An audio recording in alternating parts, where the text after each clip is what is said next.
Hola, ¿cómo están? Gusto de saludarlos en esta ocasión, en este nuevo capítulo de Smart Cherry Interview. Tengo el agrado de estar junto a Bruno Tapia, el coordinador técnico de Avion. Aquí damos la más cordial bienvenida a este espacio, Bruno. Muchas gracias, hola Andrea, hola a todos los que están ahí escuchando tras las cámaras. Eh, bueno, gracias por invitarme a poder participar de esta pequeña sesión para poder conversar un poco entiendo, de enmiendas y eh, proyectos nuevos, preparación de suelos, etcétera. Así que ahí vamos a ayudarlo un poco con eso. Sí, exactamente. Tal como lo anunciaba Bruno, hoy vamos a conversar de preparación de suelo y de enmiendas, considerando que es un periodo del año en el que muchos productores pueden estar justamente realizando esta labor o pensando en realizar esta labor de generar un nuevo proyecto de cereza. Y para partir, yo quiero preguntarte, ¿qué es lo primero que tiene que hacer un productor cuando decide generar un nuevo proyecto de plantación? Lo primero es conocer en dónde vas a plantar, luego de haber definido por qué vas a plantar en ese lugar, ¿cierto? Que eso son muchas preguntas más y que yo creo que van para largo y que ahora yo creo que mejor no desarrollarlas, pero ¿por qué es importante saber en qué suelo lo vamos a hacer? Porque eso te va a definir el tipo de herramienta o de máquina que tienes que utilizar. Ya sea o vas a usar un bulldozer, o una excavadora con una garra, ¿vale? Y va a depender obviamente del tipo de suelo, porque tipos de suelo que tienen mayor porcentaje de piedras o un grado de compactación mayor, siempre va a ser recomendable usar un bulldozer, ¿vale? Y bueno, también incluyendo el grado de humedad que tenga. En cambio, una garra, siempre es mejor usarla en suelos que sea más bien franco, porque con esto no vas a levantar eh, las piedras que están en profundidad, y además te da la ventaja de poder usarlas en situaciones donde el grado de humedad es mayor. La verdad es que en estas fechas, lo que me ha tocado ver, estamos utilizando ambos equipos, dependiendo, como te comento, en la situación que se encuentra el productor, con buenos resultados. Y muchos también están a la espera de poder terminar algunas cosechas de viñas específicamente para poder comenzar a hacer estos trabajos. Estos trabajos tienen como objetivo, así derechamente, abrir la tierra, ver con quién uno se encuentra, o solamente es mover la tierra para poder realizar después el proceso de plantación, o también tiene que ver con el análisis propio del suelo. Sí, mira, la idea de estos equipos es poder hacer una preparación física del suelo, ¿vale? Lo cual es solamente una parte de la preparación de suelo. Luego de hacer la preparación física, nosotros tenemos que enfocarnos y determinar los ajustes nutricionales, y eso ya es eh, mediante el análisis de suelo. Y esa sería la preparación química. Eh, entonces, ante eso necesitamos hacer un análisis de suelo. Hay muchos laboratorios que lo hacen, y con esto podemos lograr de manera objetiva ver cómo están los elementos en el suelo y poder llevarlo a un estándar nutricional óptimo para dar el puntapié correcto en la plantación.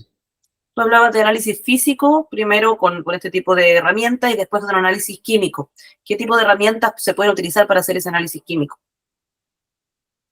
La verdad es que se saca una muestra de suelo en una profundidad de unos 30 o 40 centímetros. Y con esto se hacen muchas submuestras en los cuarteles, dependiendo de qué tan uniformes sean, de acuerdo a las calicatas que pudiste haber hecho previo a poder hacer la preparación física o durante. ¿Por qué digo durante? Porque es cuanto más importante que hacerlas antes para saber si es que nuestra preparación está quedando bien. Entonces, en base a eso, voy, tomo las distintas muestras de suelo, las envío a analizar, y luego los resultados hay que interpretarlos de acuerdo a estándares que manejamos en el cultivo del cerezo. Por ejemplo, en un predio donde se pretende hacer un huerto de cerezo, ¿debo sacar una muestra de suelo o depende también la extensión que tenga este huerto para ver cuántas muestras tengo que mandar a analizar? Claro, claro, eso es lo que te comentaba, que depende mucho de la uniformidad que tenga mi textura de suelo, eh, previamente también qué hubo ahí en este cuartel, si es que estuvo plantado con algo o no, y obviamente la extensión. La verdad es que dependiendo de eso, es si sacó una sola muestra compuesta por varias submuestras o muestras distintas, dependiendo de si van a ser cuarteles distintos, están en distintas locaciones dentro del predio, que tiene distintas características estructurales, texturales, etcétera. Perfecto. Y respecto de los resultados, ya tengo todo mi análisis físico, tengo mi análisis químico. ¿Qué viene después de eso? La verdad es que después de eso ya esto concluye en las enmiendas, que son las que te comentaba, y estas enmiendas, finalmente el nombre lo dice, es poder corregir ciertas deficiencias que pueda tener el suelo, dependiendo de los resultados que me haya arrojado el análisis, para poder llevarlos a un óptimo.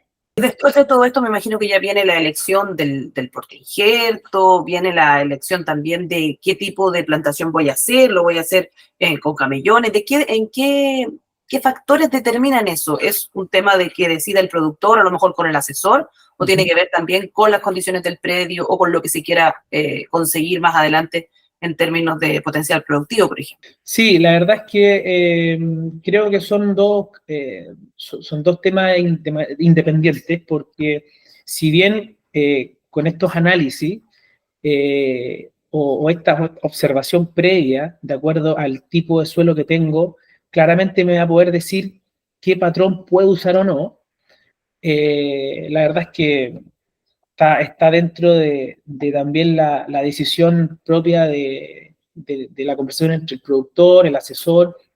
Hay temas comerciales también, de repente, dentro de la misma conversa, que te definen qué variedad pones. Obviamente que algunas variedades no las puedes poner en ciertos patrones, dependiendo su fertilidad, su autocompatibilidad, etcétera. Pero sí, claro, igual te define un poco el tipo de suelo, qué patrón puedes usar o no. En términos del tipo de plantación respecto de cómo voy a armar mi huerto. Exacto, sí. Sí, la verdad es que en general, en texturas de suelo que sean más bien limitantes por alguna u otra razón, ya sea por que sean suelos muy pesados, eh, generalmente se acomodan mejor por injertos más bien vigorosos, como un col, y un Maxma o se podría utilizar en algún tipo de suelo que tenga una textura más bien liviana, tendiente a ser franca, arenosa, con algunas piedras, que es donde se comporta mejor. Y en términos, por ejemplo, de los camellones y ese tipo de decisiones, ¿por qué factores pasa? La verdad es que los camellones, como tal, como la palabra, en general tratamos de evitarlo por un tema de logístico, operacional, luego después las distintas labores que conlleva eh, el hacer producir el cerezo.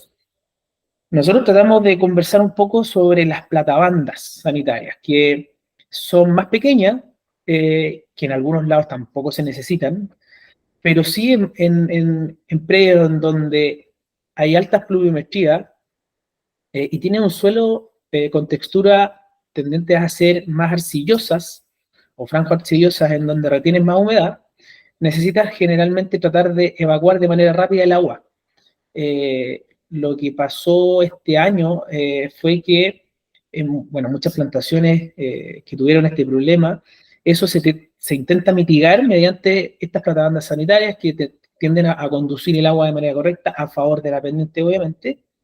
Pero también hay predios en que no lo usamos porque la verdad es que no tenemos ninguna limitación física en profundidad, eh, por ende no se justifica. Antiguamente se usaban mucho los camellones cuando tenías algún impedimento físico, ya sea por algún duripán, algún fragipán, que te impidiera poder infiltrar de manera correcta el agua, o bien tenía alguna napa freática muy superficial. Entonces con esto tú generabas suelo para poder hacer viable algún proyecto. Respecto, Bruno, ya finalizando, ¿cuáles serían tus principales recomendaciones que le podrías entregar en este momento a productores que estén justamente en este proceso de preparación de suelo, de enmiendas? Hemos escuchado en diferentes entrevistas que se dice que lo que no se hace durante la preparación de suelo no se puede corregir después.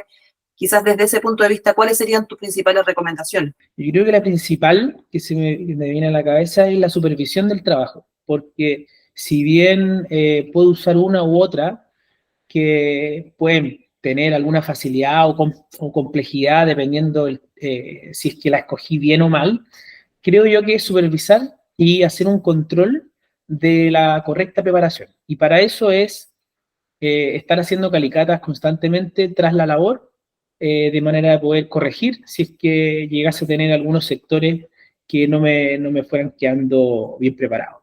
Bueno, Bruno, yo quiero agradecerte por Uh-huh. esta breve entrevista, pero muy completa. Yo creo que va a ser de mucha utilidad para quienes estén realizando este tipo de labores y también para quienes a lo mejor en un futuro puedan querer hacerlo. Te agradezco y te dejo nuevamente invitado cuando quieras a este espacio. Perfecto, gracias, cuando quieran. Que estén muy bien. Chao.